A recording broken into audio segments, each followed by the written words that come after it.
She pressed herself against the wall and stopped breathing the moment she saw him walk through that door. 5 years of running, 5 years of silence and new beginnings and never, ever letting herself feel safe. And there he was, Jacob Dawson, standing at the entrance of the Pine Ridge summer dance, like he owned every soul in the room. Emma Calloway's hands went cold as ice in July. Then a low, steady voice came from directly beside her. "You look like you seen a ghost, ma'am. You want to dance?" She turned. Everything changed. If this story already has your heart racing, hit that subscribe button right now and follow Emma and Cole all the way to the end, because this ride is only getting started. Drop your city in the comments below. I want to see just how far this story travels. The night had been going just fine until it wasn't. That was the thing about Pine Ridge in summertime.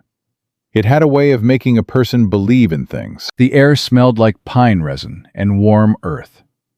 Children ran barefoot between the legs of their parents. Old men played fiddle on the steps of the community hall, and women laughed the kind of laughs that came all the way up from the belly. For one evening, the whole town forgot about drought and debt and hard living, and it just breathed.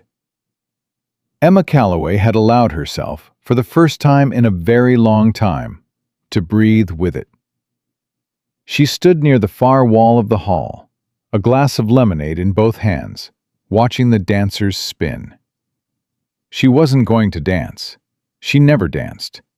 But she'd come because Ruth Hadley had begged her, and because she was tired, bone tired, of sitting alone in her schoolhouse quarters every evening, with nothing but the sound of crickets and her own thoughts for company. She'd told herself she'd stay an hour, watch the music, go home. She'd almost made it. The door opened, and Emma felt it before she saw it, a cold that had nothing to do with temperature. A stillness in her chest she recognized the way you recognize the smell of a storm before it breaks. She looked up. Jacob Dawson stood in the doorway. He was dressed well, same as always. Clean shirt, dark vest, hair combed back neat. He had the kind of face that made strangers trust him on sight. Square jaw, easy smile, pale blue eyes that caught the lantern light. He looked like a respectable man. He had always looked like a respectable man. Emma's lemonade glass nearly slipped from her fingers. He found me. The thought hit her like a fist. Not a new thought. She had lived with that thought every single day for 5 years, dormant and waiting, the way a coal stays hot long after the fire goes out. But knowing the fear and feeling it were two separate things entirely, and right now every nerve in her body was screaming at her to move, to run, to get out before he turned his head and those pale eyes found her face. She didn't move. Her legs had stopped working. Jacob stepped into the hall. He smiled at someone near the door, Warren Holt, the feed store owner, and shook the man's hand like he was an old friend, like he belonged here, like he had every right in the world to be standing in her town, in her hall, in the middle of her carefully rebuilt life. Emma. She heard her own name in her head like a warning. Move. Right now. Move. "You look like you seen a ghost, ma'am."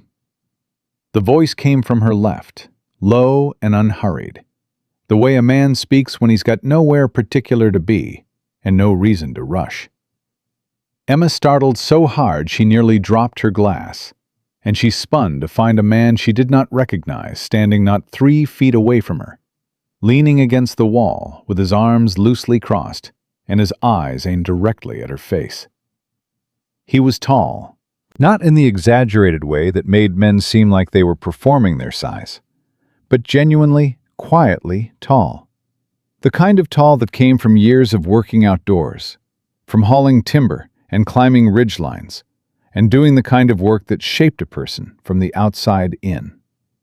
His face was weathered and angular, jaw dusted dark with a few days' growth. And his green eyes were steady and direct in a way that made Emma feel, oddly, like he was reading something she hadn't meant to say out loud. He wore a plain work shirt, sleeves rolled to the elbows. No jacket, no pretense. "Want to dance?" he said. Emma blinked. What?" "Dance." He tilted his head slightly toward the floor. "With me. Right now." She stared at him. "I don't even know you." "Cole Bremen." He said it simple, like it was all the introduction a person needed. "I've got a place up past the North Ridge. Been in town about 2 months." He paused. "Long enough to know this crowd, and long enough to see that whoever just walked through that door has got you looking like you're about to come out of your skin." Emma's jaw tightened. She glanced toward the door. Jacob was still talking to Warren Holt, still smiling, still working the room the way he'd always worked every room he'd ever walked into. "That's none of your concern," she said, her voice coming out quieter than she intended. "Probably not," Cole agreed. He didn't move, didn't push. Just stood there with that same even patience, like he had all the time in the world, and no particular opinion about how she used it. Then Jacob laughed at something Warren said. That laugh, that big, easy public laugh that Emma had spent 5 years trying to forget the sound of, and her grip on the lemonade glass went white-knuckled. "Yes," she said. Cole Brennan held out his hand. She didn't know why she took it. Later, she would ask herself that question more than once, turning it over in her mind the way you turn a stone looking for what's underneath. She didn't know this man. She had no reason to trust him. And Emma Calloway had spent 5 very careful years building a life around the principle that she didn't trust easy, didn't lean on people, didn't put herself in anyone's hands but her own. But his hand was steady, and Jacob Dawson was 20 feet away, and the music was playing, and she took it. Cole led her out onto the floor without any ceremony. He held her at a proper distance, hand at her waist, not pulling her in, not testing her. And he moved with the music in the simple, unhurried way of a man who dances because it's the natural thing to do at a dance, not because he's trying to impress anybody. "Breathe," he said quietly. "I am breathing." "You ain't." Emma inhaled deliberately. Her shoulders dropped 1/2 inch. "Better," he said. They moved through one full measure before she spoke again.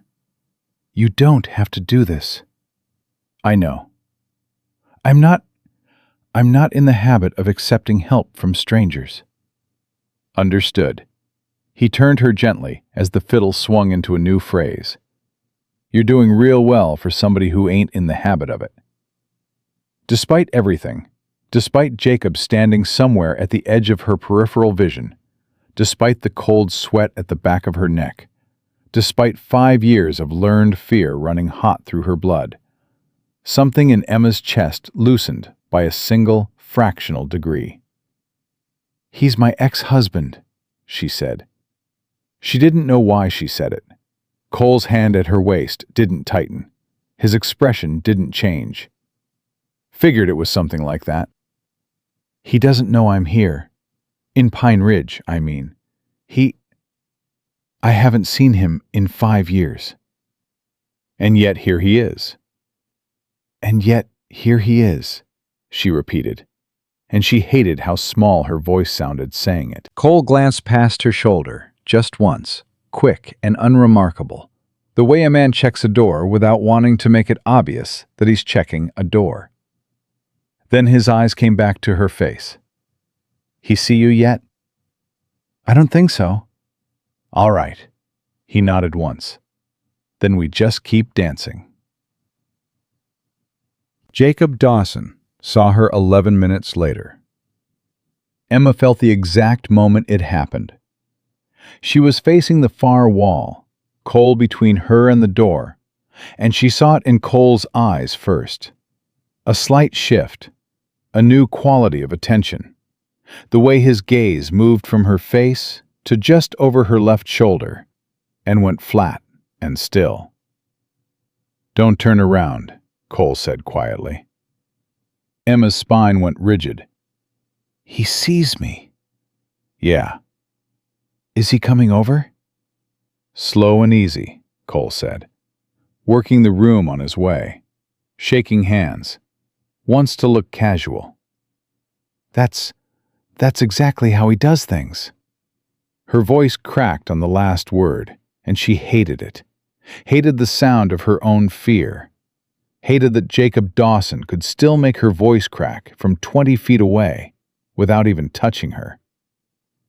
He wants everyone to see him as the reasonable one. Wants witnesses before he...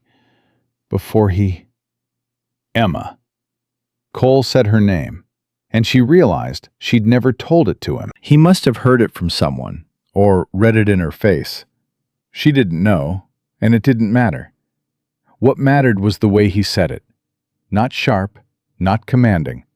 Just clear. Present. Here. "Look at me." She looked at him.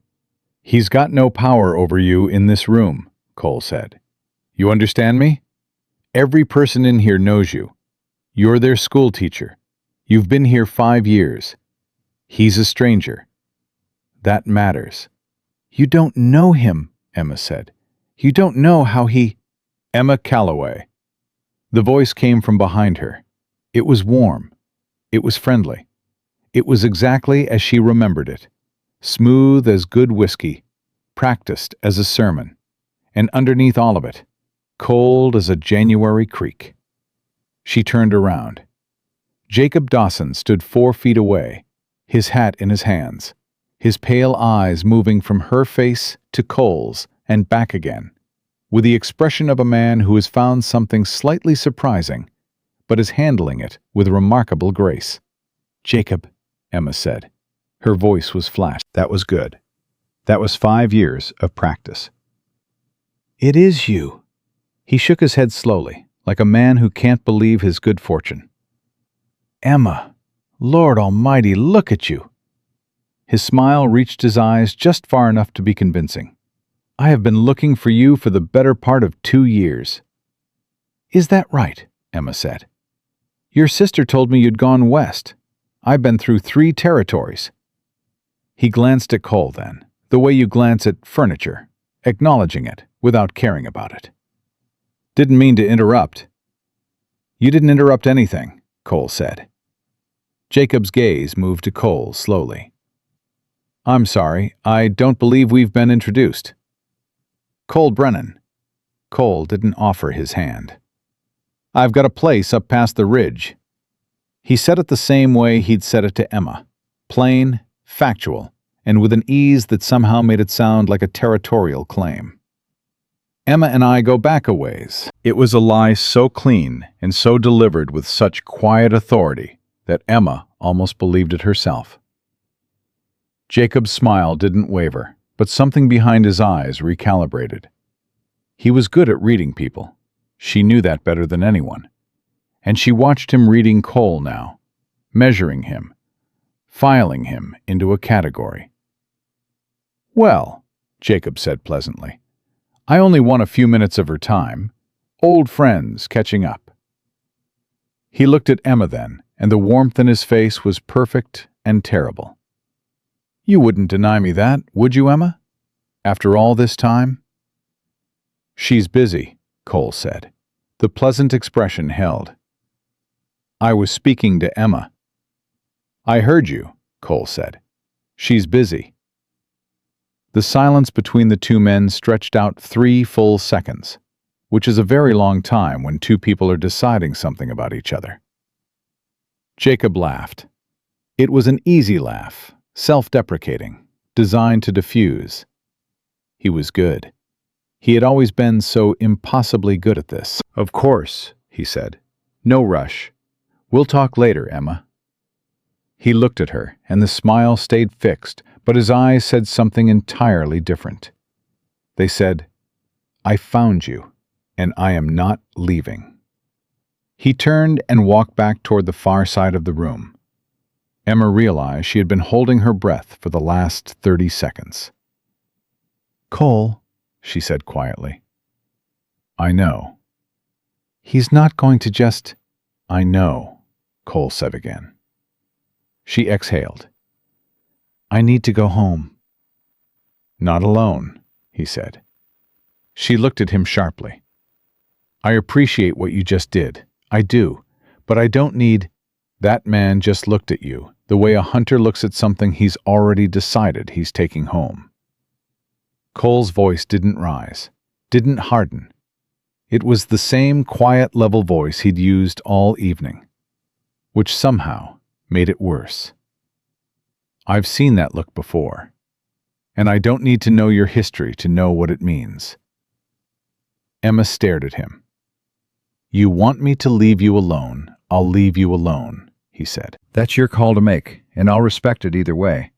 But I'd feel a lot better walking you home than watching you walk out that door by yourself, with him 20 feet behind you." She wanted to say no. She had built her whole life in Pine Ridge on the principle of no, on needing no one, leaning on no one, owing nothing to anyone. She had a solid front door with a good iron lock. She had a rifle she knew how to use. She had 5 years of proving to herself that she was not the woman who waited for someone else to save her. She looked across the room. Jacob was standing near the punch table now, laughing with someone she didn't recognize, easy and relaxed. His eyes drifted to her once, just once, and the message in them was as clear as print. "I'm still here, and so are you." "Fine," Emma said. Her jaw was tight. "You can walk me home." Cole nodded. He reached for her glass, set it on the tray of a passing woman, and placed his hand lightly at Emma's elbow. Not gripping, not guiding, just present.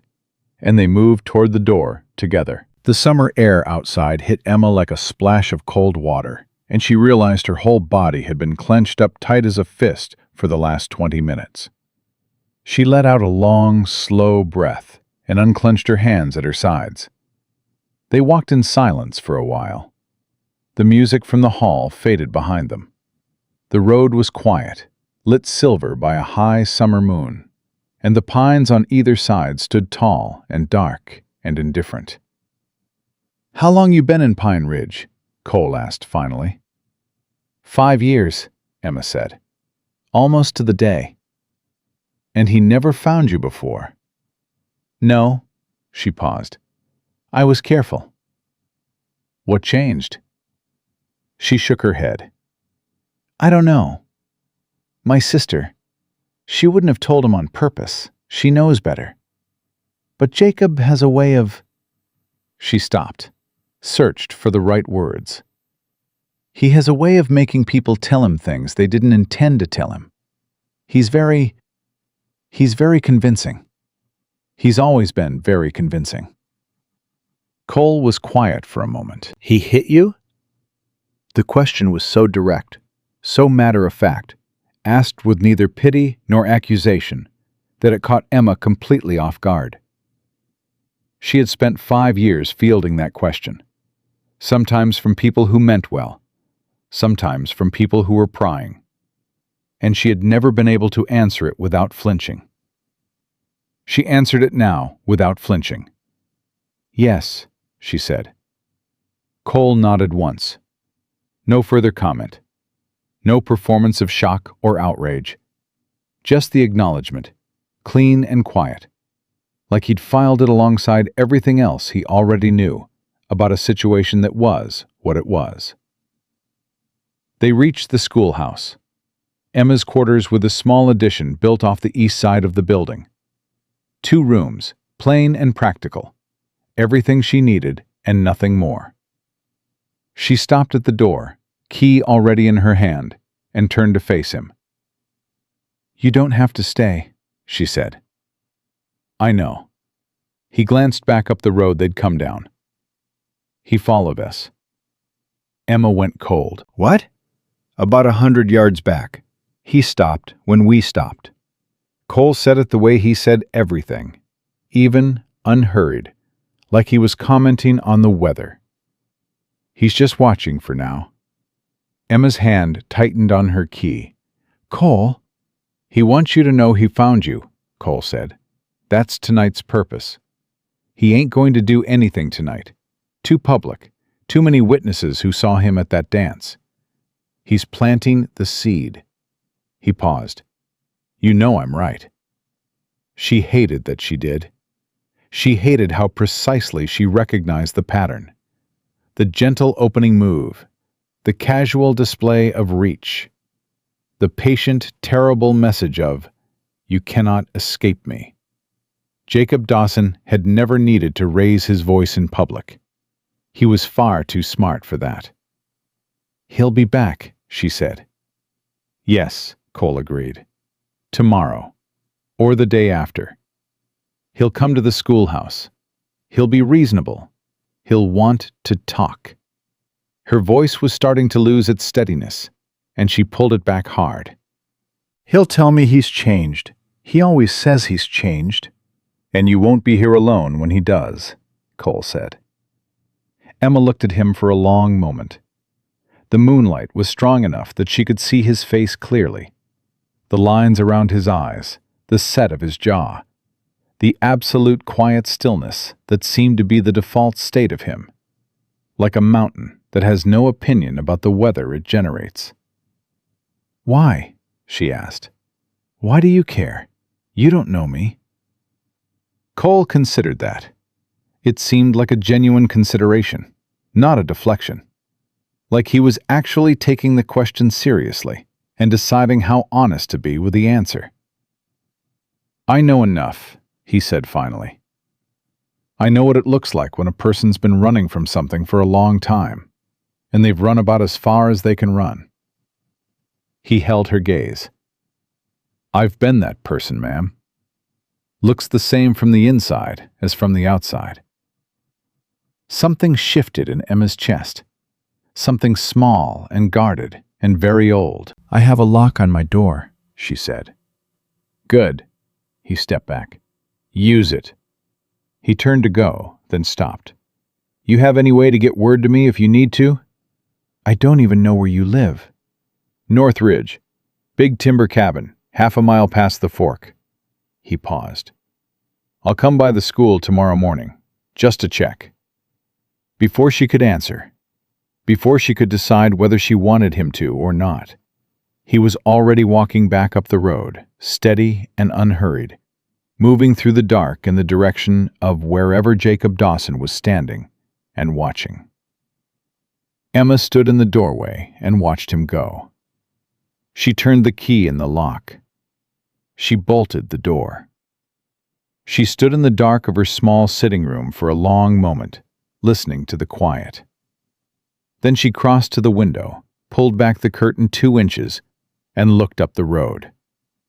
Cole Brennan was standing in the middle of it, arms loose at his sides, facing the darkness where Jacob had been. And the darkness was gone. Emma let the curtain fall. She pressed her back against the wall and let herself breathe. Actually breathe. All the way down. The way she hadn't breathed since she'd seen Jacob's face in that doorway. 5 years, she thought. 5 years and 1 night, and everything had come undone. But somewhere in the wreckage of the evening, something else had come loose too.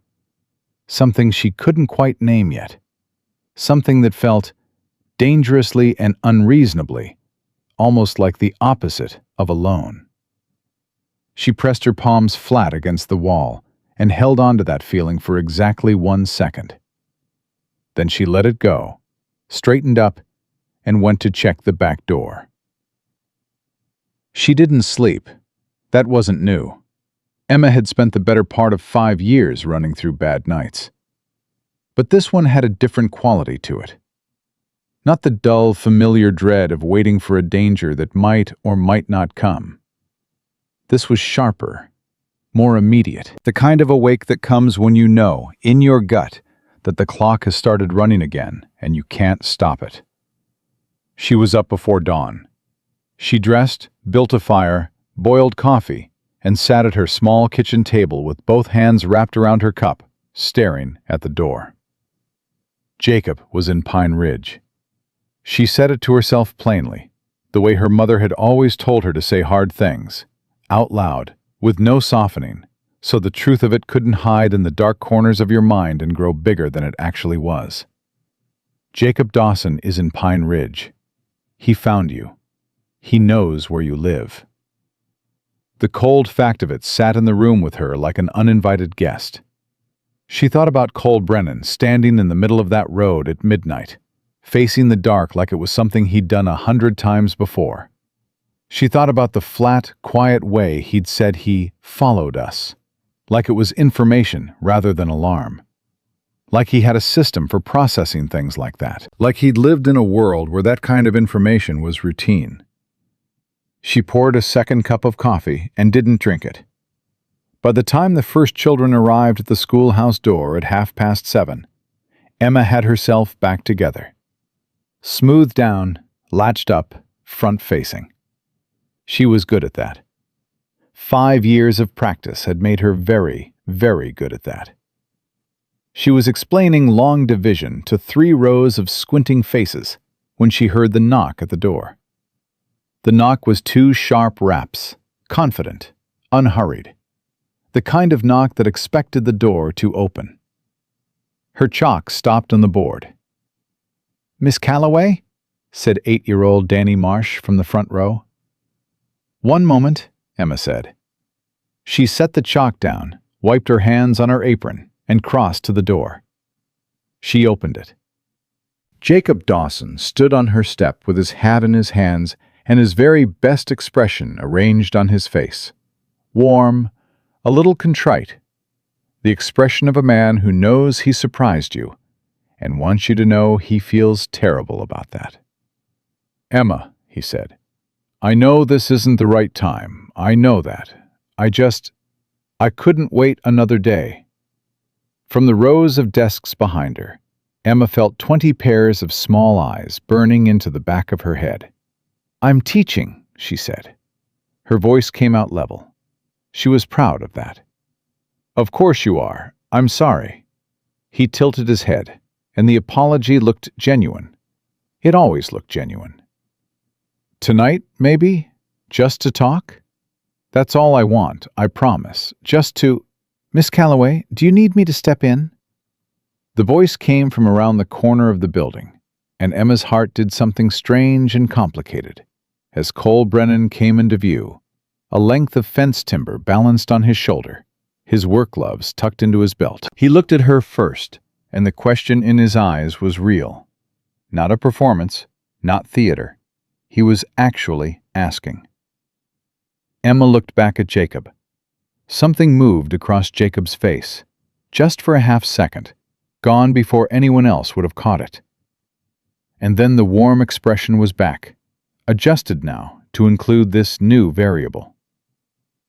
"Mr. Brennan," Jacob said pleasantly. "Back again."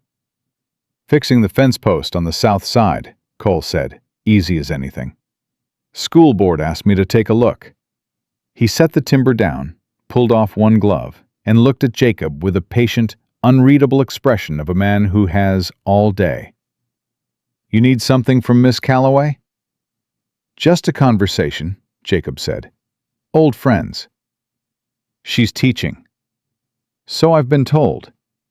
The 2 men looked at each other over the 4 feet of morning air between them, and Emma felt the temperature of it the way you feel weather coming in. Something moving underneath the surface, controlled and pressurized. "I'll come by this evening," Jacob said, turning back to Emma. His voice was still warm. His eyes were not. "We can talk then. Properly. A beat. Alone." "That won't be necessary," Emma said. Jacob's smile held. "Emma." "Good morning, Jacob." She stepped back and closed the door. She stood with her back pressed against it for 3 full seconds, listening to her own heartbeat. "Miss Calloway?" Danny Marsh again, his voice uncertain now. Emma straightened. She turned around and walked back to the board and picked up her chalk. "Now then," she said, "where were we?" Cole was still there when the children filed out at noon. He was working on the fence post in the most unhurried, methodical way Emma had ever seen a person work. Like he'd decided that post needed fixing, and that was going to be the full fact of his afternoon. No more and no less. She watched him from the window for a moment before she went outside. "You didn't have to stay," she said. "Post needed fixing." He drove a nail without looking up. "You eat anything this morning?" The question caught her off guard. "That's not your concern." He drove another nail. "There's a wrapped cloth on the step there. Ruth Hadley sent biscuits for the school children. I set some aside." Emma looked at the step. There was, in fact, a folded cloth napkin with 4 biscuits inside it. She picked it up, sat down on the step, and ate one without tasting it. "He'll come back tonight," she said. "I know." "He'll be very reasonable about it, very calm." She paused. "He's always very calm in public. He saves the other thing for when there aren't any witnesses." Cole put down his hammer and turned to look at her. "You ever tell anyone, back then, about what he did behind closed doors?" Emma looked at her hands. "I told his mother once." Cole waited. "She told me I needed to learn how to be a better wife," Emma said flatly. Cole was quiet for a moment. Then, "I'm sorry." "Don't be," she said it sharply, then caught herself. "I mean, it was a long time ago. I got out. That's what matters." "It matters," Cole agreed. "But so does the rest of it." She looked at him. There was nothing on his face that resembled pity, and that, she realized, was why she could stand to look at him. He wasn't looking at her the way people looked at wounded things. He was looking at her the way you look at someone you're paying attention to. "What did you mean last night," she said, "when you said you'd been that person, running from something?" Cole picked the hammer back up and turned the nail in his fingers. "I was in the war," he said. "Army. 8 years." "Which war?" "The kind that doesn't end when the shooting stops," he said. "I came home about 3 years ago. Came west. Bought land up on the ridge, and didn't much bother with anybody." "That's not an answer," Emma said. He glanced at her then, and the corner of his mouth moved. Not quite a smile, but the suggestion of one. "No," he agreed. "It ain't." He drove the nail. "I lost men under my command. 4 of them. Walked into an ambush I should have seen coming. I've been carrying that for 3 years." He paused. "Still am, some days." Emma said nothing. She had found, over the years, that sometimes silence was the only honest response to a true thing. "Point being," Cole said, "I know what it looks like to be the person running from themselves, and I know it don't help much to have someone tell you it'll pass." He glanced at her again. "But it does, mostly." Emma finished the biscuit. She brushed the crumbs from her skirt. "Jacob is not going to leave," she said. "You understand that. He didn't ride through 3 territories just to have a conversation." "What does he want?" "Me." She said it without flinching, because she'd had all night to practice saying it that way. Not the way a man wants a woman. The way a man wants a thing he considers his property, and doesn't like the idea of someone else having. She looked up at the sky. "He'll start with talking. Then he'll start on the people around me. He'll make friends here, work his way in, make himself seem reasonable, and make me seem difficult. That's his pattern. He did it in every town we ever lived in." She stopped. "And then, when he's got enough people convinced I'm the problem, he'll come for me. And there won't be a soul around who'll believe a word I say." Cole looked at her steadily. "You've thought about this for a long time." "I've thought about nothing else for 5 years," she said. He set his hammer down, sat himself on the fence rail across from her, and looked at her with that direct, unhurried attention of his. "He can't take you anywhere you don't choose to go, Emma. This ain't 5 years ago. You're not alone, and you're not in his house." "No," she said. "I'm in his hunting ground." Jacob made his first friend in Pine Ridge by supper time. Emma heard about it from Ruth Hadley, who came by the schoolhouse at 4:30 with the look of a woman carrying news she wasn't sure how to deliver. "That man who came by this morning," Ruth said carefully. He said he was an old friend?" "He said that," Emma agreed. "He had supper at the Holts." Ruth twisted her apron in her hands. "Warren Holt says he seems like a fine man. Says he told them you'd had some trouble back east. That he was worried about you. That he'd come all this way because he cared about your welfare."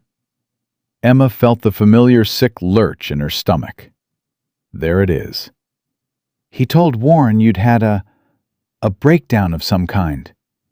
Ruth's voice was apologetic, but her eyes were uncertain, and Emma could see the question forming behind them. The one people always ended up asking. "Is it true? Is there something wrong with you?" "He said he just wanted to make sure you were—" "Ruth." Emma kept her voice even. "Jacob Dawson was my husband for 4 years. He hit me. He controlled everything I did, everything I said, everyone I was allowed to speak to. And when I left him, I ran as far as I could run. That's the truth. All of it." She held the older woman's gaze. "He will tell you something different. He will tell it very convincingly, and I can't stop him from doing that. But I wanted you to hear my version first." Ruth's hands had gone still on her apron. Her face had shifted, the uncertainty still there, but something else rising through it. "He hit you," she said quietly. "Yes."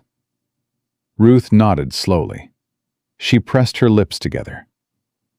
"I'll put the coffee on," she said finally. "You come eat supper with me tonight. You're not sitting in that schoolhouse alone." It was not much.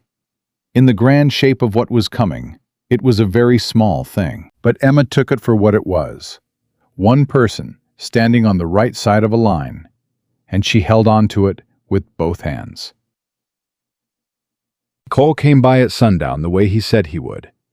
He sat at Ruth's kitchen table and drank coffee and didn't say much, which Emma was beginning to understand was simply the way he occupied space.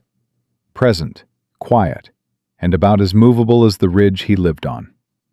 Ruth watched him the way women of a certain age watch men they're deciding about. And by the time he'd eaten 2 bowls of her soup, she seemed to have reached a verdict that satisfied her. "You staying in town tonight?" Ruth asked him. "Yes, ma'am. I've got a room above the stable. It's not much." "It's fine," Cole said. Emma looked at him across the table. "You don't have to rearrange your whole life." "I got no particular arrangements to rearrange," he said simply. Ruth stood and began clearing bowls with the efficiency of a woman who had housed and fed difficult situations before, and found that the best response to them was soup and practicality. Emma was helping dry dishes when she heard boots on the step. Not a knock this time, just the sound of someone stopping outside the door. All 3 of them heard it. Cole was on his feet before Emma could blink. He crossed to the door in 3 steps and opened it. Jacob Dawson stood on the step. He had not come alone. Warren Holt stood at his shoulder, hands in his pockets, looking uncomfortable but present. "Evening," Jacob said. He looked past Cole to Emma. "I brought Warren along so this doesn't seem like anything other than what it is. Just an old friend wanting to check on someone he cares about." His voice was measured and reasonable and designed to be overheard. "Emma, I'm asking you, please, just 5 minutes." "She's busy," Cole said. "With respect, Mr. Brennan, this is between Emma and me." Jacob's pleasant expression didn't move. "Emma, I think you owe me at least a conversation." Emma set down the dish towel. She walked to the door and stood beside Cole. "I don't owe you anything," she said. Jacob looked at her for a long moment. Then he looked at Cole. And for just 1 second, one very brief, very instructive second, the pleasant expression dropped away entirely, and what was underneath it was cold and precise and absolutely certain. "You should be careful," Jacob said quietly, "about who you let into your business." Cole looked at him. "Same could be said to you." Jacob replaced the expression. He touched the brim of his hat, nodded to Ruth, nodded to Warren, and walked back down the step. Warren gave a slightly helpless shrug toward Cole and followed him. Ruth closed the door. The three of them stood in the kitchen in silence. Then Ruth said, "That man is not fine," and went back to her dishes. Cole turned to Emma. "That was a warning." "I know what it was," Emma said. "He's moving faster than I expected." Cole's voice was low. "He's been here 1 day and he's already got a witness and a social footprint. He didn't come up that step tonight to talk. He came to show you he's established." Emma's jaw was tight. "He's done this before. I told you." "I know you did." He looked at her. "Emma, I need to ask you something, and I need you to answer it straight." "Ask." "Is there any legal claim he can make? Anything on paper, marriage, property, anything, that gives him a reason to be here that a judge would recognize?" The question landed like a stone in still water. Emma stared at him. "You know something," she said slowly. "You're not asking that out of nowhere." Cole didn't look away. "I asked around town today, about who he'd talked to, where he'd been. He paid a visit to the county clerk's office this afternoon, spent about an hour in there." All the air left the room. "He found the property," Emma said. Her voice had gone strange and thin. "The school board gave me a deed 2 years ago. 2 acres, schoolhouse and quarters, in my name. I didn't know he could. That's my property." "Under what name?" Cole asked. Emma stopped. Emma Calloway was not the name on her marriage certificate. It was her mother's maiden name, the name she'd taken when she'd run. But it was not the name on her deed. The name on her deed was Emma Dawson. She sat down in the chair behind her because her legs stopped working. "He can contest it," she said. It was barely a whisper. "He can stand in front of a judge and say his wife owns property and he has a right to manage it. That's the law. That's still—" She pressed her hand flat against the table. "That's why he went to the clerk." Cole crouched in front of her. He didn't touch her. He just put himself at eye level and waited until she looked at him. "We're going to fix this," he said. "You don't know that." "No," he agreed. "But I know that tonight we know what he's doing, and knowledge is the thing between a trap and a choice." He held her gaze. "You've been running from this man for 5 years. That's done now. We're not running." Emma looked at him, at the absolute, unperformed steadiness of him, and felt something shift in the floor beneath her, like a foundation settling. "We," she said. "If you want it to be," he said. Ruth set a fresh cup of coffee next to Emma's hand without a word, and the three of them stayed at the table while the summer dark closed in around the house and the night went quiet and watchful outside the windows. Emma wrapped her hands around the cup. She had stopped running once before, the night she packed one bag and walked out of Jacob Dawson's house in the dark and didn't look back. That had taken everything she had.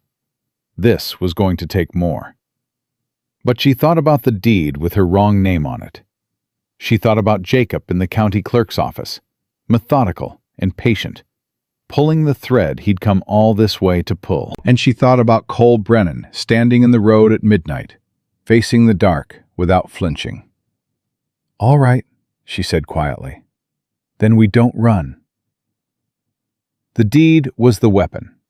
Emma understood that now, the way you understand a thing when it's already in motion and there's no pretending otherwise. She was up at first light with Ruth's old land records spread across the kitchen table. Ruth had kept every piece of paper that had ever passed through her hands, bless the woman, cross-referencing the school board's original grant against the county filing date, looking for anything that could help. Cole sat across from her with a cup of coffee going cold at his elbow, reading the same documents with the same focused quiet he brought to everything. "The board filed the deed in September of '73, Emma said. "I arrived in Pine Ridge in March of that year. Jacob and I weren't officially divorced. I didn't know that mattered for a property deed. I was just trying to disappear." "The board filed it under Dawson?" Cole asked. "They asked my name. I gave them my legal name." She pressed her fingers against her eyes. "I didn't think. I was so desperate to just be normal again. To have something that was mine. I didn't think about the paperwork." "Does the board know your situation?" "No." She lowered her hands. "I've never told anyone here the full story. Not until Ruth last night." Cole turned a page. "Then that's where we start. Today, you go to the board chairman before Jacob does." "Henry Marsh," she paused. "Danny's father." "You trust him?" "I think so. He's always been fair." She stopped. "But Jacob will have already calculated that. He'll know I'll try to get ahead of him. He'll have a move waiting." Cole looked up. "Then we move faster than his move." That was at 6 a.m. By 7, Emma was dressed and walking toward Henry Marsh's house on the east side of town, with Cole one step behind her and the original deed copy in her hand. The summer heat was already building, the kind that settled on a person before they'd fully woken up, and Emma walked fast, arms at her sides, jaw set. She was 20 yards from the Marsh front gate when she saw Jacob already on the porch. She stopped walking.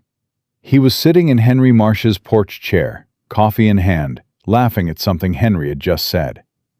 Henry was laughing too, relaxed, comfortable. Two men who had apparently been acquainted long enough to laugh together at 7 a.m. Emma's stomach dropped straight through the ground. "How?" she said under her breath. "He got here before dawn," Cole said quietly. Henry looked up and saw Emma at the gate. His expression moved through several things quickly. Surprise, pleasure, and then something more careful and guarded that had not been there yesterday. Jacob stood up. "Emma," he smiled. "I was just talking to Henry about the school board and that little property matter. I didn't want any misunderstanding to—" "Henry." Emma opened the gate and came straight up the walk. She didn't look at Jacob. "I need 5 minutes. Alone." Henry Marsh was a big, slow-talking man who had never once made a fast decision in his life. And Emma watched him look between her and Jacob and settle into exactly the kind of careful, neutral expression that told her Jacob had already been working on him. "Now, Emma," Henry said, "Mr. Dawson was just explaining the situation." "The situation," Emma said, "is that this man was abusive toward me for 4 years, that I left him and rebuilt my life here, and that he has come to Pine Ridge to use a legal technicality to take the only thing I own." Her voice was clear and steady, and she held Henry's eyes the entire time she said it. "That is the situation, Henry, and I would very much appreciate 5 minutes to tell you the rest of it." The porch went very quiet. Jacob set his coffee cup down with a soft, sorrowful sound. "Emma," he said, with the tired patience of a man who has heard these accusations before and is prepared to be generous about them. "No one is trying to take anything from you. I'm trying to help. You are not welcome to speak for me," Emma said. She still didn't look at him. Henry Marsh looked at Cole. Cole said nothing, which was, Emma had come to understand, his most effective contribution to most situations. "Come inside," Henry said to Emma. She was in there 40 minutes. Cole waited by the fence post with his arms crossed and his eyes on Jacob, who remained on the porch with the serene patience of a man who was certain he had already won. For the first 10 minutes, Jacob made conversation. He was good at it. He talked about the territory, the weather, the price of cattle feed. He talked about old friends back east. He talked the way a man talks when he wants you to know he has absolutely nothing to hide and an unlimited amount of goodwill toward the world. Cole answered in single syllables. "You care about her," Jacob said finally. He said it without any particular edge, observationally, almost clinically. "Yes," Cole said. "How long have you known her?" "Long enough." Jacob nodded slowly. "She's a complicated woman," he said. "I say that with love. She has a way of making people feel responsible for her. It's not intentional, it's just who she is." He paused. "She was sick for a time, mentally. Things were very hard. I tried my best. I'm sure you believe what she's told you, and I understand that." Cole looked at him directly. "You rehearse that speech, or does it come natural?" Jacob's smile didn't move. "I beg your pardon? You've been telling that story so long you almost believe it yourself." Cole kept his voice even. "Man who hits a woman has got to tell himself a story about why it happened. Makes it easier to live with." He tilted his head slightly. "You tell it so smooth, I'm guessing you've had a lot of practice." For 3 seconds, Jacob Dawson said absolutely nothing. Then the pleasant expression came back, but it was thinner now. A coat of paint over something that was starting to show through. "Be careful," Jacob said quietly. "You don't know what you've stepped into." "No," Cole agreed, "but I know what I'm looking at." The front door opened and Emma came out. Her face was unreadable, which meant, Cole had learned, that she was working very hard to keep it that way. "Well?" Jacob said, turning to her with patient expectation. Emma looked at Henry Marsh, who had come out behind her. Henry's face had changed. Something in it had hardened and settled in a way that had not been there when Cole arrived this morning.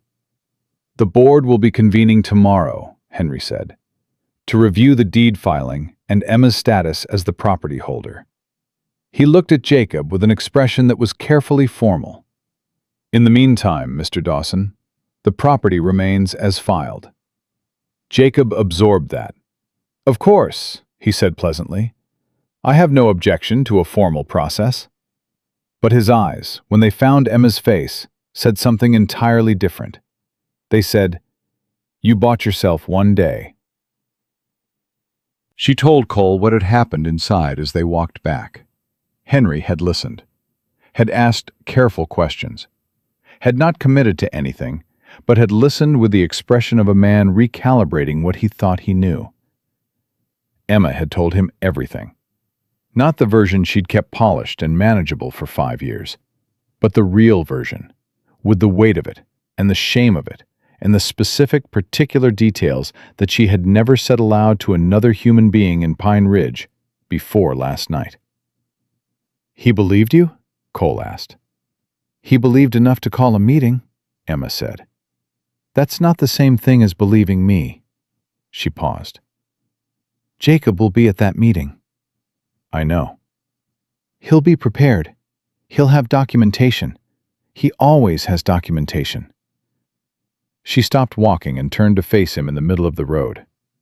"Cole, he traveled through 3 territories to find me. He went to the county clerk's office his first afternoon here. He didn't come to Pine Ridge to talk." Her voice dropped. "He came to make sure I never leave again." Cole held her gaze.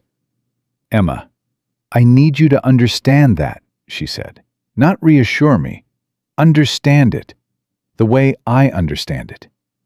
A beat of silence. "I understand it," he said. She nodded once, turned, and kept walking. He followed, and he did not try to make it smaller than it was. And that, she thought, was the most useful thing anyone had done for her in a very long time. By afternoon, the story was moving through Pine Ridge the way stories move through small towns, fast, branching, and increasingly removed from the original truth. Emma heard 3 versions before supper. In the first, she had suffered a nervous collapse back east, and Jacob had come west out of concern. In the second, there was a property dispute, and it was complicated. In the third, and this one came from Mrs. Warren Holt, who delivered it with the careful, apologetic tone of someone who didn't believe it, but felt obligated to pass it on. Jacob had told someone that Emma had stolen money from him when she left. Emma was standing in front of her class when she heard that last one from Danny Marsh, who had heard it from his older sister, who had heard it from Mrs. Holt. She set her chalk down very slowly. "Class dismissed," she said. 30 minutes early. Go home." The children went, quickly. Children understood when an adult needed a room to themselves. Emma sat at her desk and pressed both palms flat against the wood, and just breathed for 2 solid minutes. He was dismantling her. Brick by brick, neighbor by neighbor, he was doing what he had always done, building the scaffolding of a story that would make her indefensible before she even had a chance to speak. He had done it in Maryland. He had done it in Ohio. She had watched herself become, in the mouths of people who had never witnessed a single moment of their marriage, the difficult wife, the unstable woman, the one who couldn't be trusted. She had run from it twice. She was not running from it a third time. Cole appeared in the schoolhouse doorway at 4 o'clock. He took one look at her face and came inside without being asked. "What happened?" he said. She told him about the money accusation. Cole sat on the edge of a student's desk and listened, with his hands loose between his knees and his jaw tight.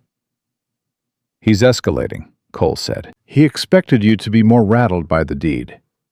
When you went to Henry, instead of going to ground, he moved to the next thing. He always has a next thing. We need the one thing he doesn't have a move for." Emma looked at him. "What's that?" "Public testimony." Cole's voice was even, but there was something underneath it. A decision, Emma realized, that he had already made. Tomorrow, at that board meeting, you don't just defend the deed. You put everything on the table. Every specific thing he did. Dates, places, details. Things that are too specific and too consistent to be the story of an unstable woman. He held her gaze. "He's been making you into a story. You tell a different story. One that's harder to dismiss than she was difficult and she was unwell." Emma stared at him. "In front of the whole town?" "Yes." "Cole, you don't—" She stopped, started again.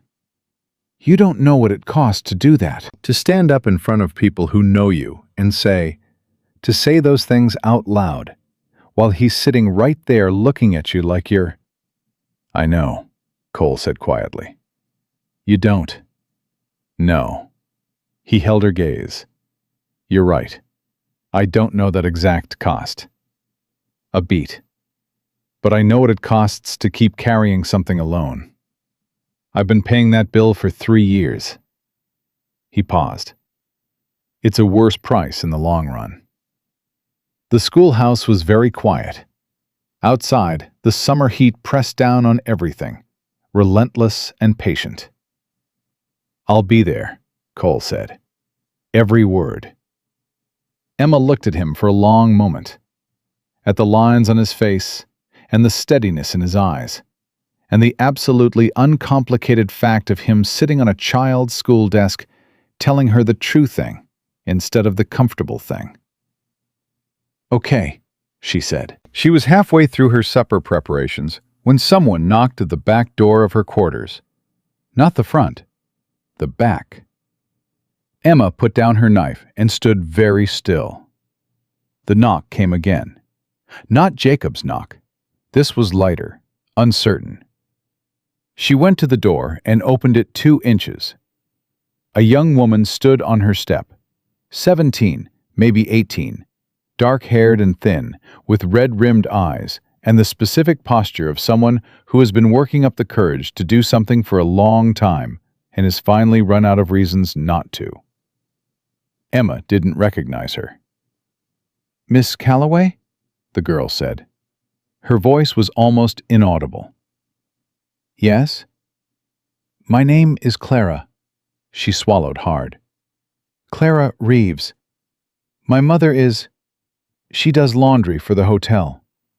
She glanced over her shoulder into the dark behind her, then back. "Mr. Dawson is staying at the hotel." Emma opened the door wider.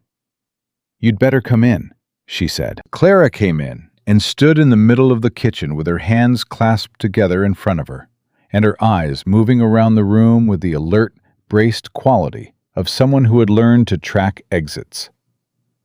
Emma recognized that quality. She had owned it for years. "What do you need to tell me?" Emma said gently. Clara looked at her. "I met Mr. Dawson 2 years ago," she said, "in Laramie.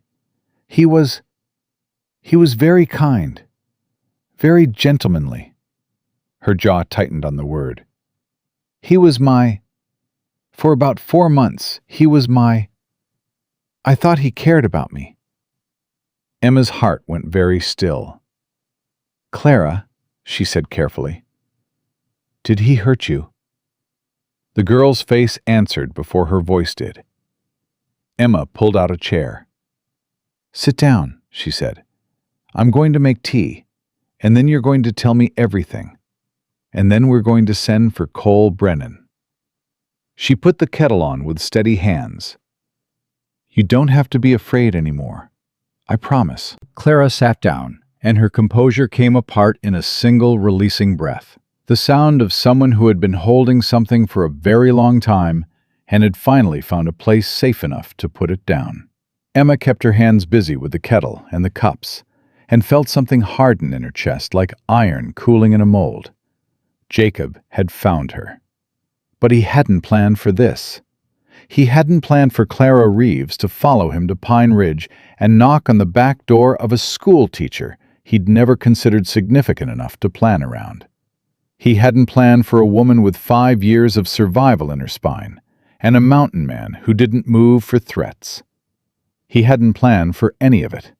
And tomorrow morning, in front of Henry Marsh and every member of the Pine Ridge School Board and half the town, Emma Calloway was going to make absolutely certain he had nothing left to plan for ever again. Clara talked for a long time. She talked the way a person talks when they have been carrying something in silence for 2 years, and finally found a room safe enough to set it down. In pieces, not in order. Circling back to correct herself. Stopping when her voice gave out, and starting again when it steadied. Emma sat across the table and listened to every word without interrupting. And Cole sat by the door with his elbows on his knees and his eyes on the floor. And the kitchen held the 3 of them like a cupped hand. Jacob had met Clara in Laramie in the spring of 1875. She had been 16. He had been charming and attentive and patient in the way that Emma now understood he was always patient in the beginning. He had told Clara he was a widower. He had told her he was lonely. He had told her she was the most remarkable young woman he'd ever met. And Clara, who had grown up with a father who never once said anything kind to her, had believed every word. "He never hit me," Clara said. She said it like she was apologizing for it, like it made her story smaller, less valid. "Not with his hands, he made me feel like I was losing my mind. He'd say something and then tell me he never said it. He'd make plans with me and then deny making them and look at me like I was confused. He'd tell me I was too sensitive, too dramatic, too much of everything. She pressed her lips together. I started to believe him. I started to think there was something genuinely wrong with me. There's nothing wrong with you, Emma said. Clara looked at her. How do you know? You just met me. Because that's what he does, Emma said, to everyone. It's not about you. It has never been about any of us. She paused. Why did you follow him here? Clara's hands tightened in her lap. Because he took something from me when he left. Not money. Something. My mother's locket. It was the only thing I had of hers. Her chin lifted, just slightly, with a dignity that had clearly cost her something to maintain. And because I heard in Laramie that he was going west to find his wife. His wife, she looked at Emma. I didn't know about you until after. I want you to know that. I know, Emma said. I want to help, Clara said. Tomorrow, at the meeting. I want to stand up and say what I know. The kitchen went quiet. Cole raised his head. Emma looked at Clara, at her 17 years and her red eyes, and the particular kind of bravery that had carried her through 3 territories on the word of a rumor. Clara, Emma said carefully, you understand what that means. Once you say it in public, you can't take it back. People will have opinions about it. I know. They'll question you. They'll try to poke holes in it. I know that too. Clara's jaw was set.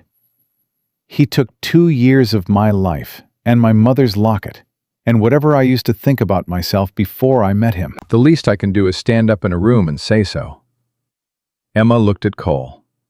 Cole looked back at her and said nothing. He didn't need to. All right, Emma said. Then we go together. She didn't sleep again that night. Neither, she suspected, did Cole. She could hear him moving in Ruth's stable room above the yard, slow footsteps in the small hours, the creak of a man who had too much on his mind for stillness. At some point near 3 a.m, Emma gave up on lying down and sat at her table with a piece of paper and wrote out everything she intended to say at the board meeting. She had done this before, in her head, 100 times. The testimony she would give if she ever had to give it. The specific dates and places and incidents she had memorized like a map of a country she never wanted to revisit. She had kept those facts sharp on purpose. She had told herself every time she'd been tempted to let them go blurry with distance, that the day might come when she needed them to be sharp. That day was tomorrow. She wrote until her hand ached and the paper was full. Then she folded it, put it in her apron pocket, and made coffee. Cole knocked at 5:30. She opened the door before he'd finished the second knock. He looked at her face and the folded paper in her hand. You ready? No, she said. Let's go. Henry Marsh had called the meeting for 9 o'clock in the community hall, the same hall where 3 nights ago Emma had been standing against the wall with a glass of lemonade and a life she'd believed was finally stable. It felt like 3 years ago. By 8:45, the hall was half full, which told Emma everything she needed to know about how fast the story had moved through town. People had come who had no official reason to be there, who had simply heard enough to want to see for themselves. She recognized faces. Dora Hensley from the dry goods, the Calder brothers who ran the mill, Martha Price, who had 2 children in Emma's class. Some of them met her eyes, and some of them didn't, and Emma cataloged every one and let none of it show on her face. Jacob was already seated at one side of the room. He had dressed carefully. Dark jacket, clean shirt, the hat in his hands again. That posture of patient reasonableness that Emma could now read like a text. He had a man beside him that Emma didn't recognize. Well-dressed, papers in his lap. He brought a lawyer, Cole said quietly. Emma stopped walking for exactly 1 second. Then she kept walking.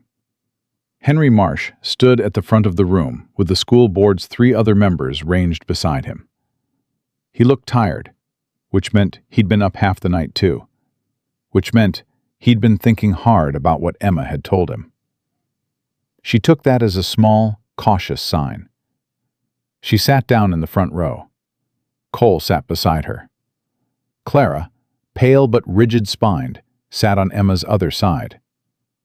Jacob glanced at Clara, and something happened in his eyes. The briefest flicker, there and gone. But Emma caught it. She had spent 4 years learning to catch those flickers. He hadn't known Clara was here. Good. Henry called the meeting to order, with a look that said he was going to manage this with dignity or die trying. He laid out the matter plainly. The deed to the school property, the question of the filing name, the claim that had been brought to his attention by Mr. Dawson regarding spousal property rights. He was fair about it. Emma gave him that. Then he said, "Mr. Dawson, you brought this matter forward. You may speak first." Jacob stood. He spoke for 8 minutes. It was, Emma thought, probably the finest piece of public performance she had ever witnessed from him, and she had witnessed many. His voice was measured, and his affect was sorrowful. He spoke about his concern for his wife. He used the word wife 7 times. He produced a copy of their marriage certificate. He had brought it from Maryland, which meant he had prepared this trip for considerably longer than a few weeks. And he laid it on Henry's table with the gentle, regretful manner of a man who had no desire to cause trouble, but simply had a legal responsibility he could not in good conscience ignore. He said nothing overtly cruel.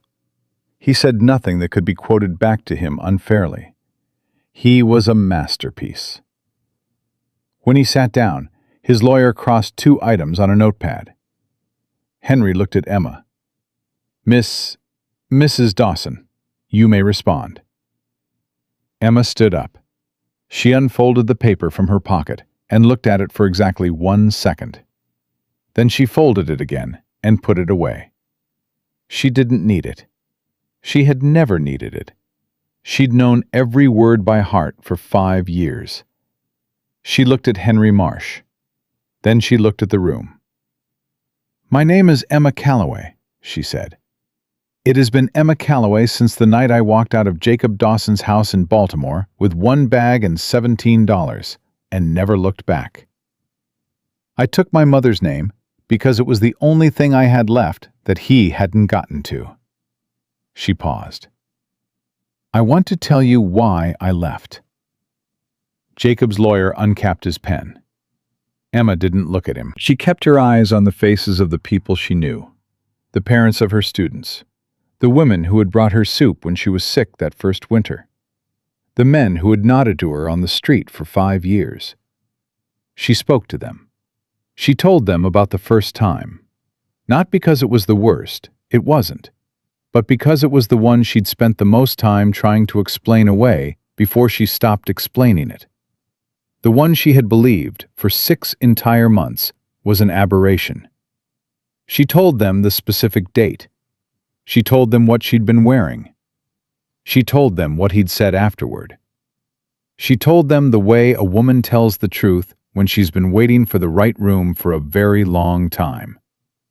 Clearly, precisely, and without the softening that other people's comfort usually required. She went through 4 years in 12 minutes. The hall was completely silent. Jacob's expression did not change, which was, Emma knew, the most disciplined thing he had ever done. When she finished, Henry's face had closed down into something private and serious. "Thank you, Emma," he said quietly. Jacob's lawyer was on his feet before Henry had finished the sentence. "With respect," he said smoothly, "these are very serious allegations that have been... I'd like to speak." The voice came from beside Emma. Clara stood up. Every head in the room turned. Jacob's stillness cracked, just slightly, just at the jaw. and his eyes found Clara's face with an expression that was no longer performed. Just for a moment. Just for long enough. "My name is Clara Reeves," Clara said. Her voice shook on the first word and steadied on the second. "I'm from Laramie, and I have something to say about Jacob Dawson."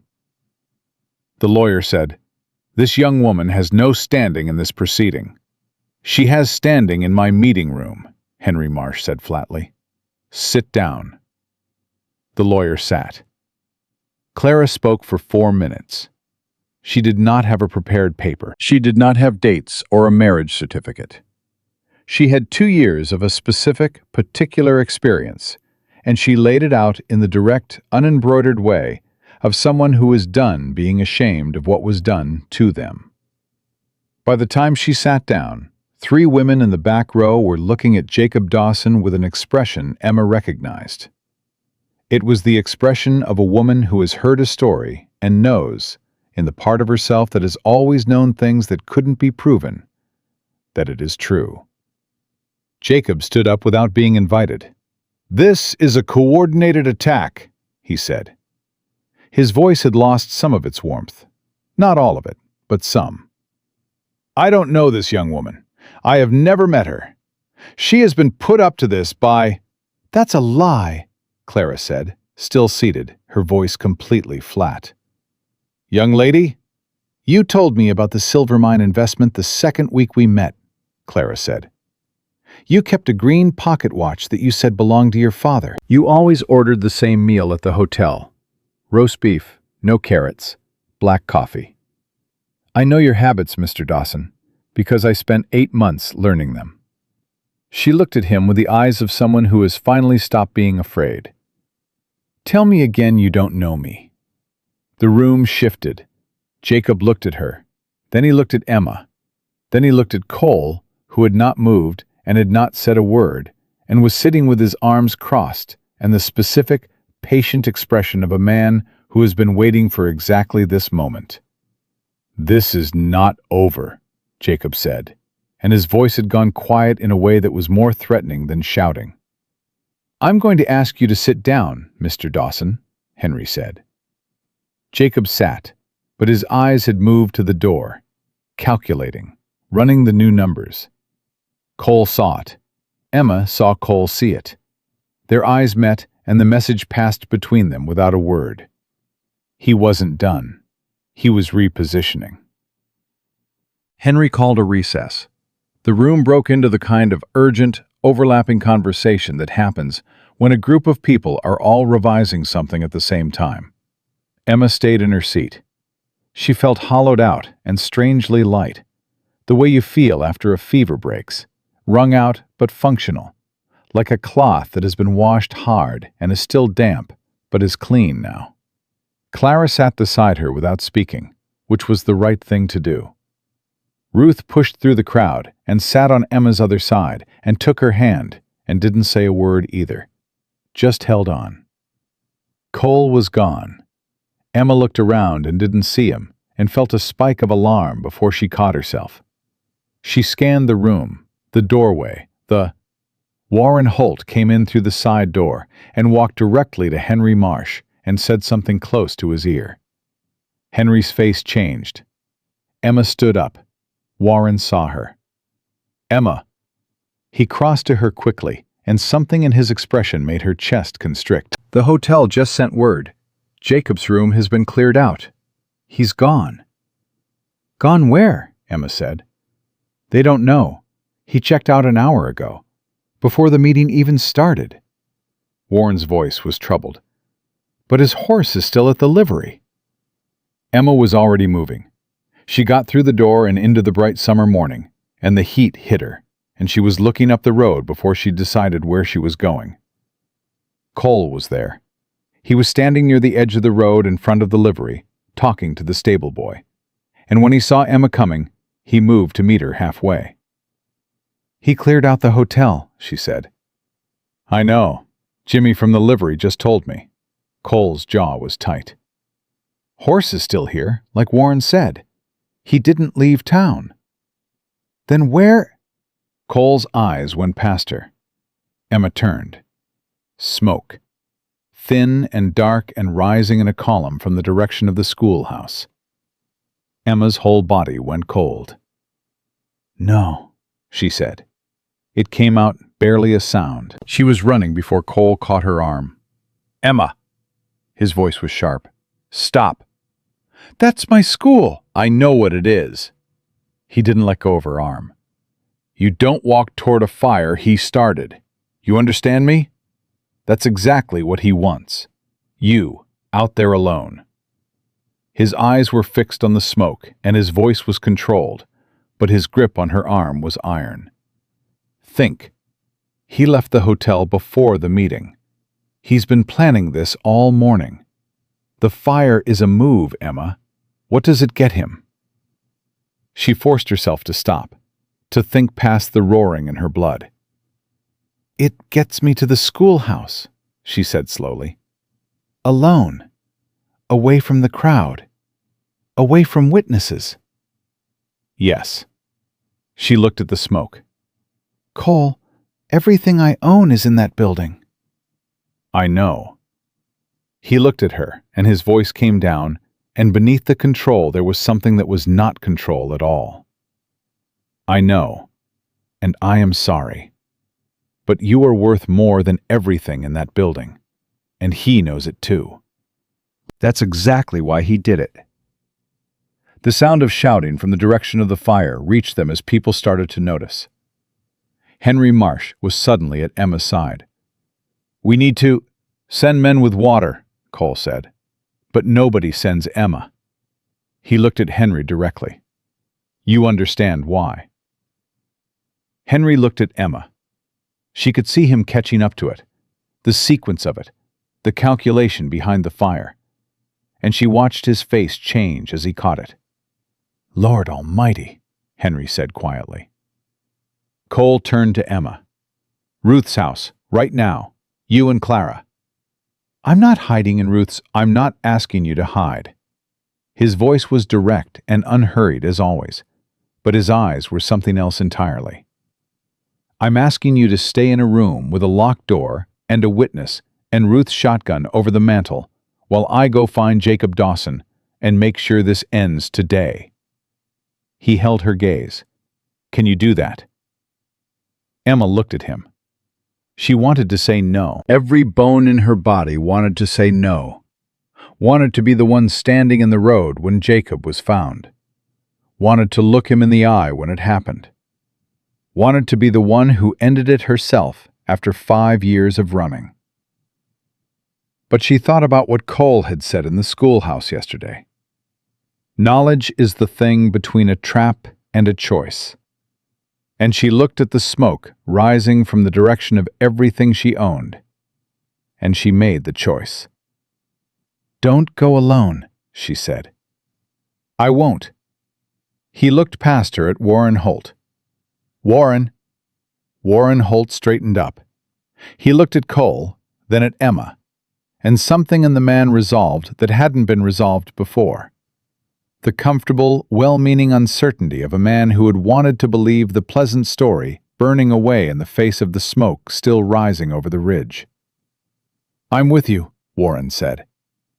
Cole looked back at Emma one last time. There was something in his face that she had not seen there before. Something open and direct and completely unguarded. Something that had nothing to do with steadiness or strategy or the controlled calm he wore like a second skin. She understood it. She felt the same thing. "Go," she said. He went. Emma watched him walk away down the road with Warren Holt and 2 other men who had materialized from the direction of the hall and fell in without being asked. And she thought, he has no idea that he has already changed everything. Then she turned and walked to Ruth's house and knocked on the door and went inside and bolted the door behind her. Clara was already there, sitting at the table, hands wrapped around a cup of tea, her spine straight and her eyes steady with the look of someone who has decided something and isn't going back on it. Ruth came in from the back room with her shotgun under her arm and set it against the wall with the matter-of-fact efficiency of a woman who had kept a house on the frontier for 30 years. "Soup's on," Ruth said. "Sit down, both of you." Emma sat. She listened to the sounds of the town moving outside. Running feet, shouted voices, the distant crackle of water thrown on a fire. She listened, and she breathed, and she kept her hands flat on the table and steady. Jacob Dawson had burned her school. He had burned everything she had rebuilt from nothing over 5 years. He had made a mistake. He had proven, in front of every soul in Pine Ridge, exactly what he was. No more pleasant expressions. No more well-timed documentation. No more patient, reasonable voice performing a man who simply cared about his wife. He had lit a match, and in doing so, he had lit the match on himself. Emma picked up the cup Ruth placed in front of her. "Find him," she thought, and the thought was aimed at Cole Bremen, moving down the road with iron in his jaw. Find him, and make it stick. Cole found him at the north end of the tree line. Warren saw the smoke first. Not from the schoolhouse, which the bucket brigade had already beaten down to smoldering timber and scorched earth, but from the ridge road. A smaller fire, newer, set in the dry grass along the trail leading up toward Cole's property. A trail marker. A message. "He's drawing you out," Warren said. "I know," Cole said. He kept walking. Warren matched his pace. Behind them, 2 more men, Pete Calder from the mill and Doc Aldridge, who had simply appeared at Cole's shoulder outside the hall and said nothing except, "I'm coming," moved in a loose group up the road. Nobody had appointed anybody. It had just happened the way things happen in small towns, when the truth has finally been told out loud, and people have decided which side of it they're standing on. Cole heard him before he saw him. The crack of a branch, deliberate, designed to be heard. Jacob Dawson was not hiding. He was waiting. He stood in the open ground between 2 pines, with his jacket gone and his sleeves rolled and a rifle held loose at his side, in the way of a man who knows how to use one and wants you to know he knows.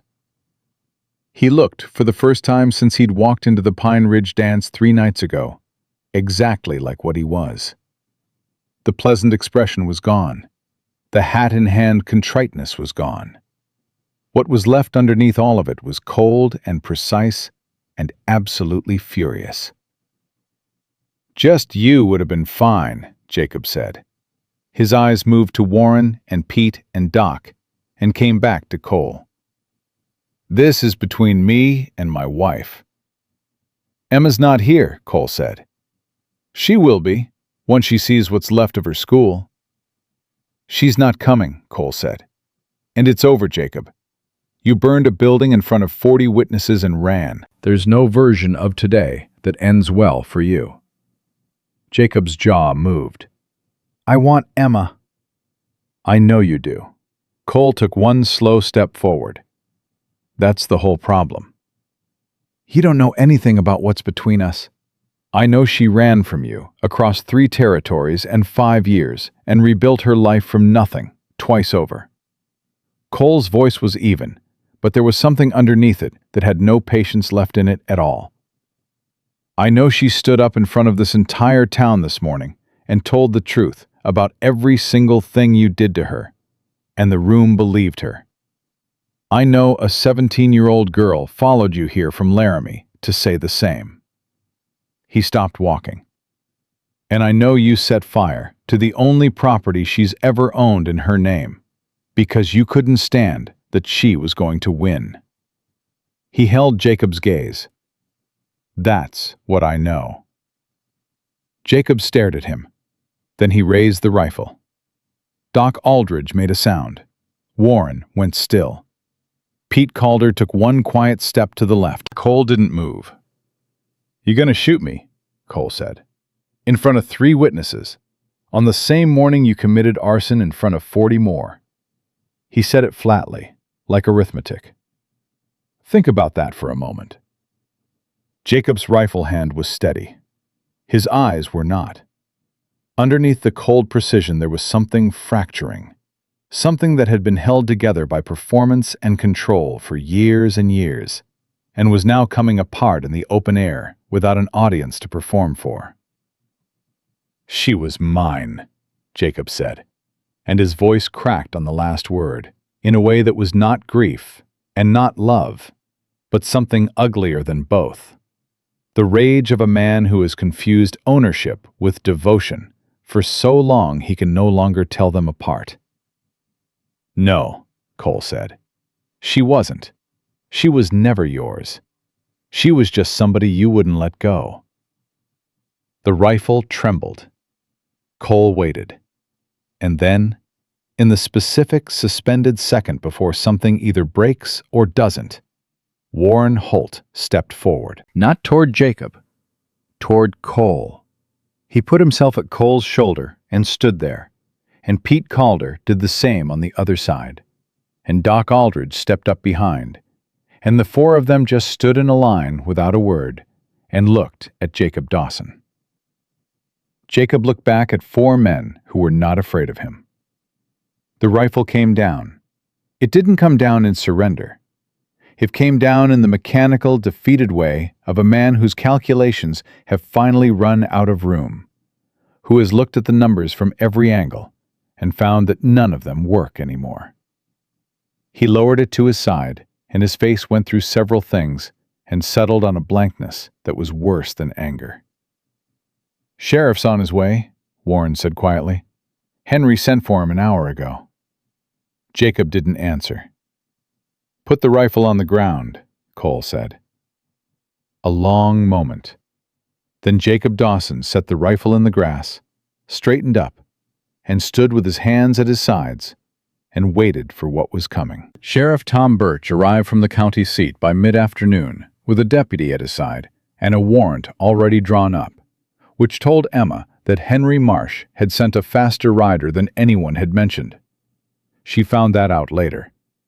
At the moment she found it out, she was still sitting at Ruth's table with her hands around a cold cup of tea and Clara asleep in the chair beside her, worn through to nothing by the morning. Cole came through Ruth's front door at 2:30. Emma was on her feet before he'd closed it behind him. She looked at his face. He was dusty, and his jaw was tight, and there was something in his eyes that was tired, in the way that has nothing to do with sleep. "It's done," he said. The two words landed in the room like stones dropped in still water. Emma pressed her hand flat against her sternum. She breathed in once, hard, and then she made herself breathe out slowly, the way her mother had taught her, before she'd known she would ever need this skill. "He's in custody?" she said. "Birch has him. Arson, destruction of property, and Warren's filing a witness statement about the rifle."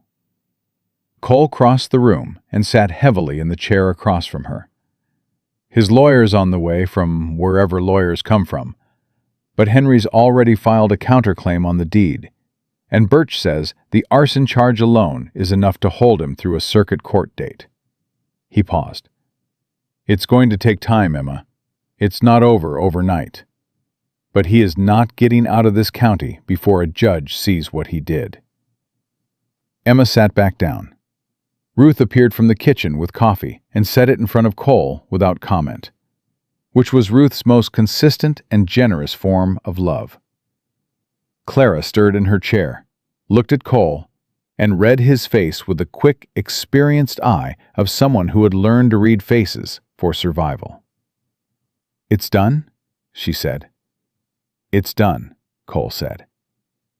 Clara closed her eyes. She pressed her lips together, and her shoulders came down from somewhere near her ears, and she made a very small sound that was not quite a word and not quite a cry, and was, Emma thought, probably the sound of 2 years of carried weight setting down all at once. Emma reached across and took her hand. Clara gripped it and didn't let go. The schoolhouse was a wreck.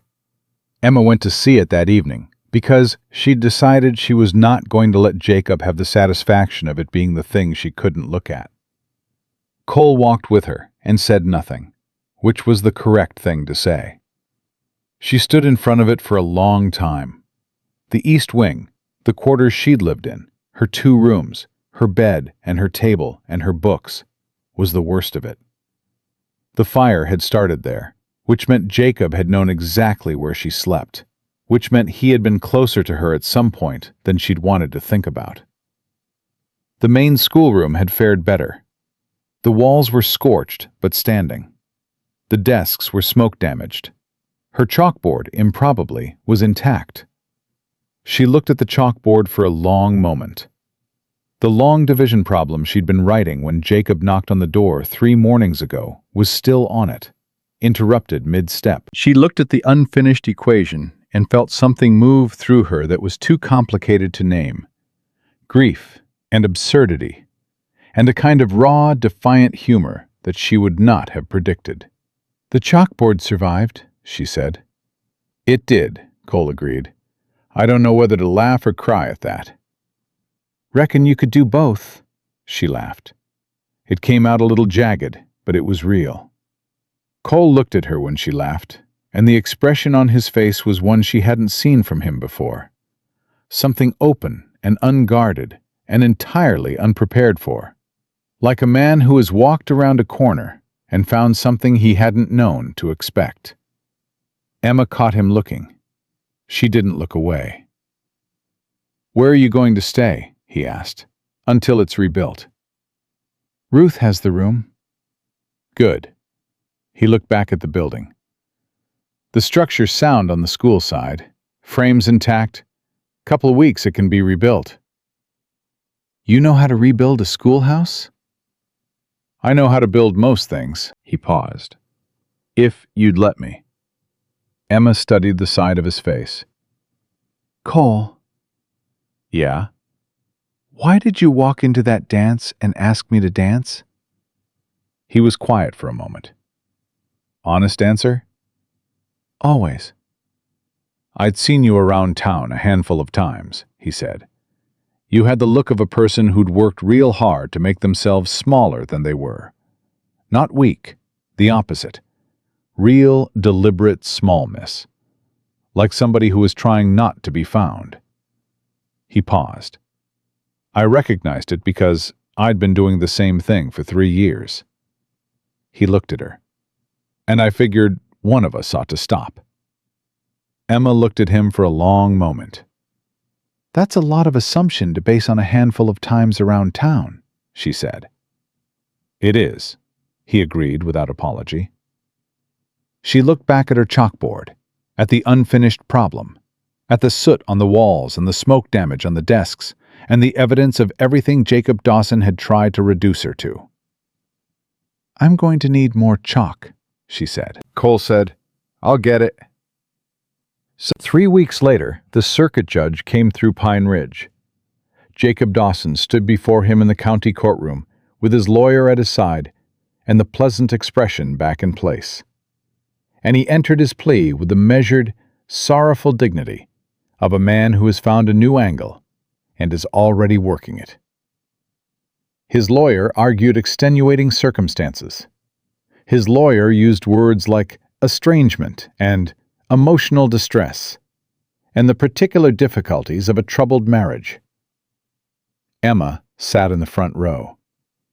She had spent 3 weeks teaching in a smoke-damaged schoolroom with borrowed chalk and donated desks while volunteers rebuilt the East Wing, board by board.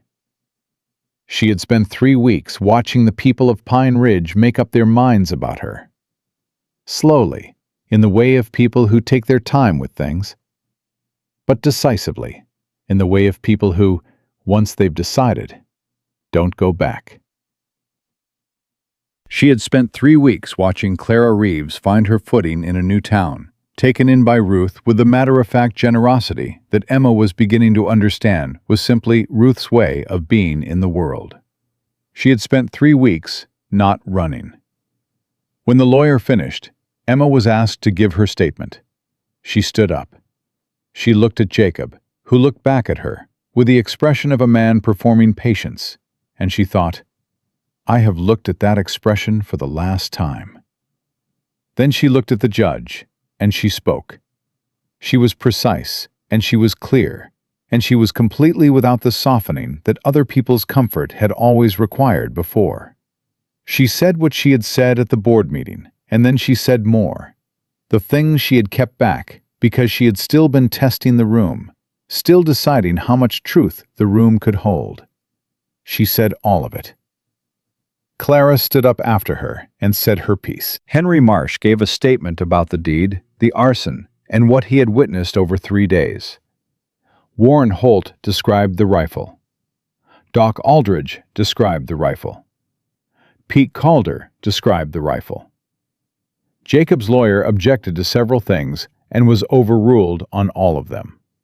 When the judge read his finding, Emma felt each word settle into her chest like something being built, one piece at a time. Arson, guilty. Destruction of property, guilty. Criminal threatening, guilty. The deed was affirmed in Emma's name. Emma Calloway, the judge said, as the filing reflects the property holder's chosen legal identity. And the marriage certificate was noted and set aside, and did not, in the end, mean what Jacob had traveled 3 territories betting it would mean. Jacob stood with his jaw tight and his hands very still and said nothing. His lawyer said something about appeals. Cole, sitting beside Emma, said nothing at all. Emma listened to the lawyer talking about appeals, and she thought about 5 years and 3 territories and $17 and 1 bag. And she thought about Clara Reeves on her back step in the dark. And she thought about Ruth's soup and borrowed chalk and men who had stepped up without being asked. And she thought about a mountain man leaning against a wall at a summer dance, asking her to dance like it was the most reasonable thing in the world. She thought about all of it, and then she stopped thinking about it because it was over, and the past was the only place it lived now. The East Wing was finished on a Saturday at the end of August.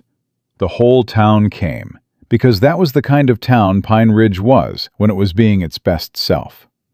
The kind where people showed up with hammers and casseroles and opinions about where the window should go, and argued about all of it until someone made a decision and everyone pretended they'd agreed from the start.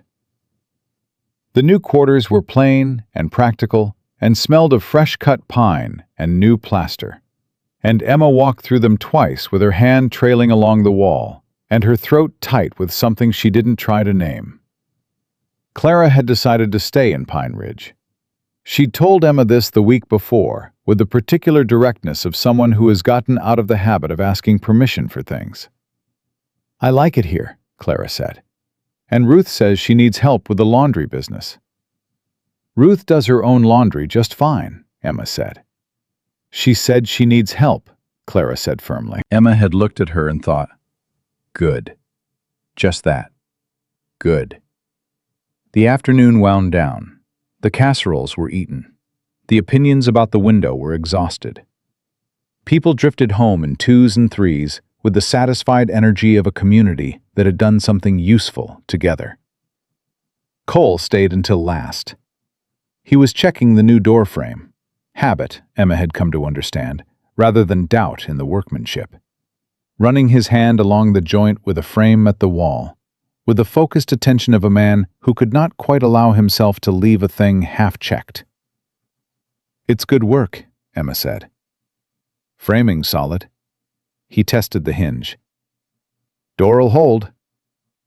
"Cole." He turned.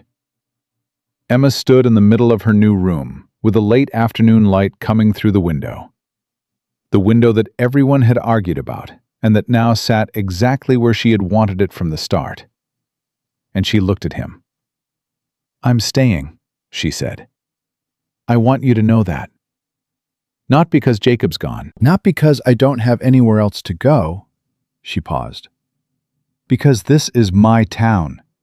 This is my school. And I am done making myself small enough to disappear." Cole held her gaze. "I know." "And I want you to keep coming by," she said. "Not to guard me, not to fix fences. She let the pause stretch out exactly as long as it needed to. Just to come by. Cole looked at her for a long moment. Something moved through his face. The same unguarded expression she'd seen in front of the burned schoolhouse. The one that had nothing to do with steadiness or strategy. The one that was simply him, underneath all of it. "I can do that," he said. Emma nodded once. She turned back to the window she'd argued for and looked out at the last of the August light on the ridge, at the tall pines going gold at their tips, at the long shadow of the mountain she had looked at every morning for 5 years, and finally, felt no urge to run from. Behind her, she heard Cole set his hand against the doorframe one last time. Satisfied. Finished. And she heard the particular quiet that settled in a room when a man decided to stay. Pine Ridge had given Emma Calloway a lot of things over 5 years. A classroom, a name, a life rebuilt from the ground up board by board. And in the end, a town full of people who had shown up with hammers and casseroles and the willingness to stand in a line and look a dangerous man in the eye. It had given her Clara, who was learning to take up space again. It had given her Ruth, who had never once asked her to be smaller or softer or more convenient than the truth required. And on a summer night 3 weeks ago, it had given her a mountain man leaning against a wall with his arms crossed and a question that was really, underneath everything, a statement. "You don't have to face this alone." Offered so quietly and so without condition that she almost hadn't recognized it for what it was. She recognized it now. Emma Calloway stood at her window, in her rebuilt home, in her chosen town, and let the last of the summer light fall across her face. And she was not afraid. And she was not running. And she was not small. She was, at last, exactly where she had always been trying to get to. And she was staying.